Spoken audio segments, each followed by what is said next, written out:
তো এরকম প্রচন্ড ক্রাইসিসের মধ্যেও কিভাবে একা পাহাড়ের মতো দাঁড়িয়ে থাকা যায়, এইটা আব্বার কাছ থেকে আমরা দেখছি। তো এই যে ইনসাফের ধারণা, প্রতিবাদ, সাহস, স্লোগান, এটা আমরা বলতাম। আপনাকে খুব ক্লিয়ারলি বলি যে ঢাকা বিশ্ববিদ্যালয়ের লাইফটা আমার লাইফকে ধ্বংস করছে। আমাকে গ্রো তো করতেই দেয় নাই, ধ্বংস করছে। হ্যাঁ, ধ্বংস করছে এই সময়টা। এটা ঢাকা বিশ্ববিদ্যালয়ের দোষ না, এটা ফ্যাসিবাদের কারণে। আমি আপনার গল্প বরসগুলো 3 ঘন্টায় শেষ হবে না। যে কিভাবে ধরেন আমারে নিয়ে আমার ঢাকা মেডিকেলের ফ্রেন্ড, বুয়েটের ফ্রেন্ডরা সবাই নিজেদের ব্যাপারেও এত হতাশ হয় না আমার কারণে। তারা যে পরিমাণ ডিসঅ্যাপয়েন্টেড ছিল, কারণ ওরা জানতো যে আমার কি হওয়ার কথা।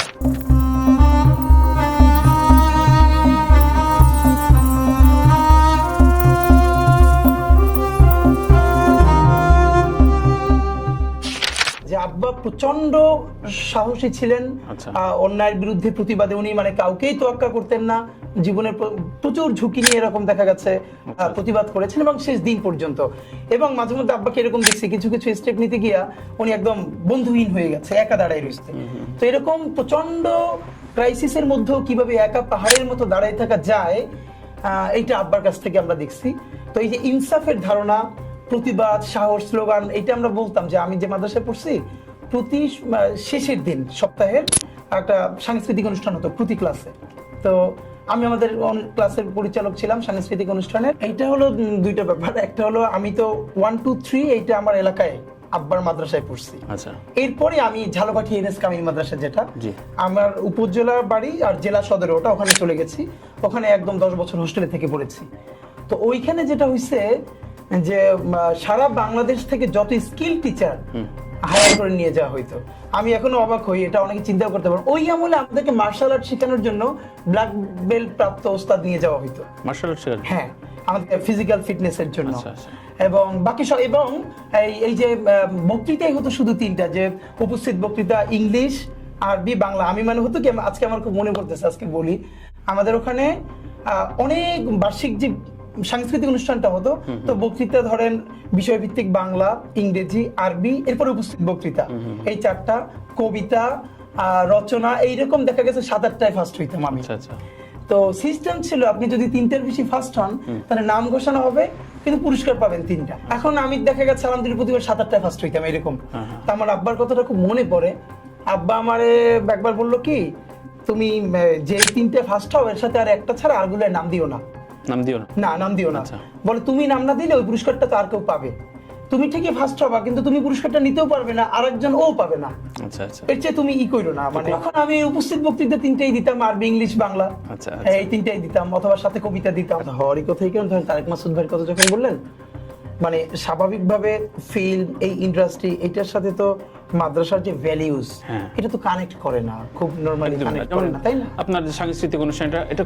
এবং আমি আপনার মজার একটা ব্যাপার বলি, আমার অনেকে জিজ্ঞেস করে যে মানে আমার যে হওয়াটা একটা মজার ব্যাপার ছিল। আমি কোনোদিন আমার মাদ্রাসার ফ্রেন্ডদের সাথে কম্পিট করি নাই। এটা একটা ব্যাপার। কিরকম, ধরেন জেলা পর্যায়ে যখন অনুষ্ঠান, তো এই জেলা পর্যায়ে আমি কার সাথে কম্পিট করেছি, আমারই সদর গার্লসের আর একটা মেয়ে এসছে, সরকারি কলেজ থেকে এসেছে, আর আমি আমার প্রতিষ্ঠান থেকে গেছি। তো আমি কিন্তু কম্পিট করছি ওখানে সবচেয়ে ভালো মেয়েটা ভালো ছেলেটার সাথে। তো আমার যখন আমি বড় হচ্ছি তখন কোনোদিনই আমার ফ্রেন্ডদেরকেই শুধু আমার কম্পিটিটর মনে হয় নাই। আমার হিসাব ছিল যে যখন আমি ধরেন 9-10 পড়ি, তখন আমার মনে হতো যে আমি যখন ভার্সিটি অ্যাডমিশন দিব, আমার সাথে তো হলো প্রতিদ্বন্দ্বী হলো ভিকারুন্নেসার কেউ, মতিঝিল আইডিয়ালের কেউ, বা নটরডেমের কেউ, এইটা ছিল। আর আমার মনে হয় কি, শিক্ষা মানে একটা ইনফিরিয়রিটি কমপ্লেক্সের ব্যাপার তো আছে।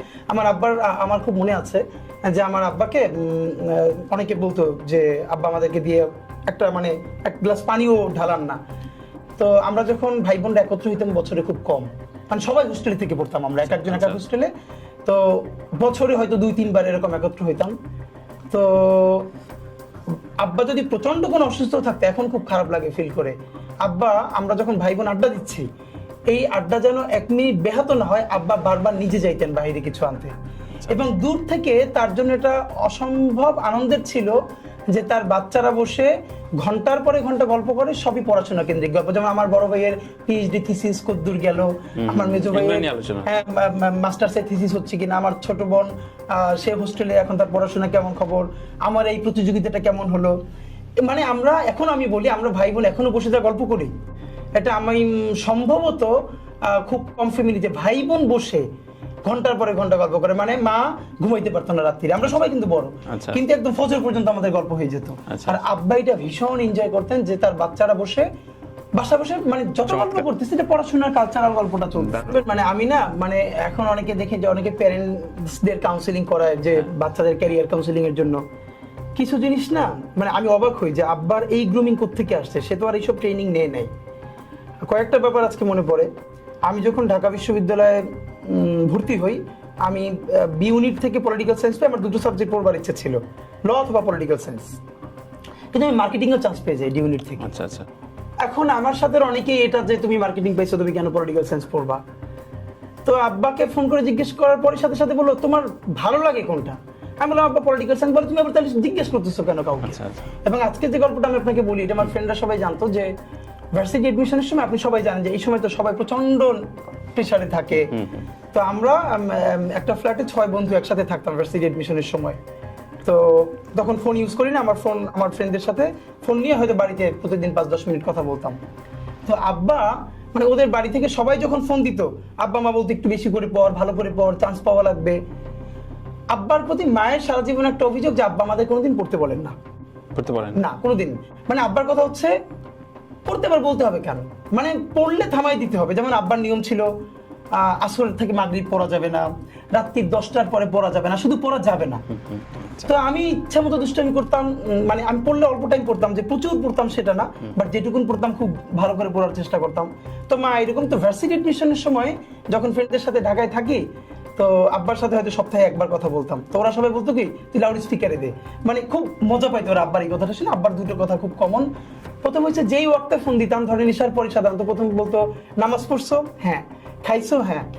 তো সবার বাবা যখন বলতো যে একটু বেশি করে পড়ো, ভালো করে পড়ো, তখন আব্বা বলতো কম কম পড়বা, হ্যাঁ, রাত্রি 10টার পর পড়বা না, সব সময় তার কথা কম কম পড়বা, রাত্রি 10টার পরে পড়বা না, ঘুমাই যাবা। তা আমার খুব মনে আছে ভার্সিটি এডমিশনের সময় আমার মাথায় হঠাৎ করে আসলো আমি পড়লে শুধু ঢাকা ইউনিভার্সিটিতে পড়বো, আর নইলে মাদ্রাসায় পড়বো, আর কোথাও ফর্ম তুলবো না। তো এর মধ্যে ফর্ম তোলার জাহাঙ্গীরনগর, জগন্নাথ, অন্যান্য সময় যাচ্ছে, আমি কোথাও তুলছি না। এখন যত ভালো প্রিপারেশনই হোক অনেকে কিন্তু স্লিপ করে ইসের। তো তখন আমার ফ্রেন্ডরা বললো যে ঠিক আছে তুই প্রিপারেশন নিতেছিস, কিন্তু যদি মিস হয়ে যায় জাহাঙ্গীরনগরটা অন্তত তোল বা জগন্নাথটা তোল। না আমার না মনে এমন আসলো যে না পড়লে পড়বো ঢাকা ইউনিভার্সিটিতে, আনলে পড়বো, না আনলে মাদ্রাসায় পড়বো। আপনাকে খুব ক্লিয়ারলি বলি যে ঢাকা বিশ্ববিদ্যালয়ের লাইফটা আমার লাইফকে ধ্বংস করছে, আমাকে গ্রো তো করতেই দেয় নাই, ধ্বংস করছে। হ্যাঁ, ধ্বংস করছে এই সময়টা। এটা ঢাকা বিশ্ববিদ্যালয়ের দোষ না, এটা ফ্যাসিবাদের কারণে। আমি আপনার গল্প বর্ষগুলো 3 ঘন্টায় শেষ হবে না যে কিভাবে ধরেন আমারে নিয়ে আমার ঢাকা মেডিকেলের ফ্রেন্ড, বুয়েটের ফ্রেন্ডরা সবাই নিজেদের ব্যাপারেও এত হতাশ হয় না আমার কারণে, তারা যে পরিমাণ ডিসঅ্যাপয়েন্টেড ছিল, কারণ ওরা জানতো যে আমার কি হওয়ার কথা। ধরেন ইন্টার পর্যন্ত আমি ঢাকায় পড়ি নাই, কিন্তু ইন্টারের আগে আমি অন্তত জাতীয় পর্যায়ে বরিশাল থেকে এসে 5 বার ফার্স্ট হয়েছি, জাতীয় বিতর্কে, কবিতায়, বক্তৃতায়। তাহলে আমি ঢাকা বিশ্ববিদ্যালয়ে পড়ার পরে আমি আরো গ্রো করবার কথা না। আমার জীবনের প্রথম যেটা ট্র্যাজেডি, একদম ছোটটা বলি সব থেকে, বিশ্ববিদ্যালয়ে ভর্তি হলাম, দ্বিতীয় দিন ক্লাস, পলিটিক্যাল সায়েন্সে তখন সেকশন ভাগ হয় নাই, প্রায় 300 ছেলে মেয়ে আমরা একসাথে।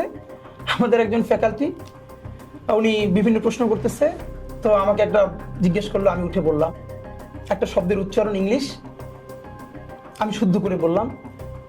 উনি উঠেই বললো মোল্লা মুন্সি ভুল বলছি, এসব করা যাবে না।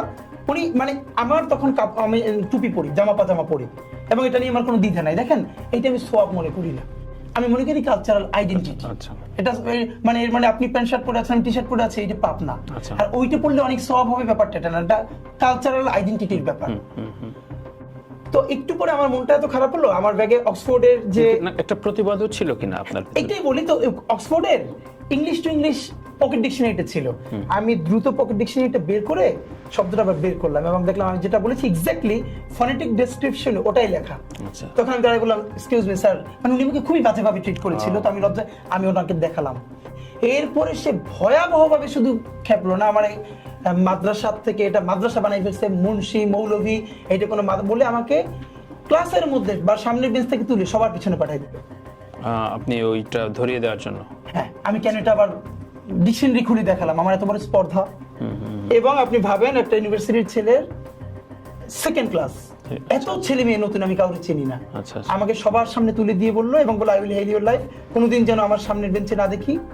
এটা কি মনে হয়েছে যে আপনার পোশাক এবং আপনার আগের অফকোর্স এবং সে বারবার মাদ্রাসা নিয়ে বলতেছিল, মানে ঢাকা ইউনিভার্সিটি মাদ্রাসা হয়ে যাচ্ছে, মোল্লা মৌলভী দিয়ে ভরে যাচ্ছে, এইসব ব্যাপার বলতেছে। এবং আমি যেহেতু জামা পাজামা টুপি, অফকোর্স আমাকে আরো বারবার মোল্লা বলতেছিল। আমি ক্লাসটা শেষে আমি পিছনে বসে আছি, আমার মনে আছে আমার কিছু ফ্রেন্ডরা এবং ফিকারুন্নিসার দুটো মেয়ে এসে আমার কিছু বলবার চেষ্টা করতেছিল, এবং আমাকে 2-3টা ছেলে এসে বললো যে তুমি তোমার ড্রেসটা কালকে থেকে চেঞ্জ করে ফেলো। আপনার বন্ধু আমাকে বললো যে আমি জামা পাজামা টুপিতে আছি। আমার মনে হচ্ছিল যে এই যে সবাই 90% মুসলমান বলে, তাহলে ওই মানুষের ট্যাক্সের টাকায় তো এই বিশ্ববিদ্যালয়ে চলে, আমি তো ওয়েস্টে নাই, ইভেন ওয়েস্টেও তো এত বাজে ট্রিটমেন্ট সব জায়গায় হয় না। আমি এটা সবের নিয়েতে না, কিন্তু আমার এতটুকু কালচারাল আইডেন্টিটি ধারণ করে আমি এই বিশ্ববিদ্যালয়ে পড়তে পারবো না, তখন আমি ভীষণ ডিটারমাইন্ড হলাম, পড়লে আমি এই ড্রেসই পরবো, আনলে আমি পড়বো না।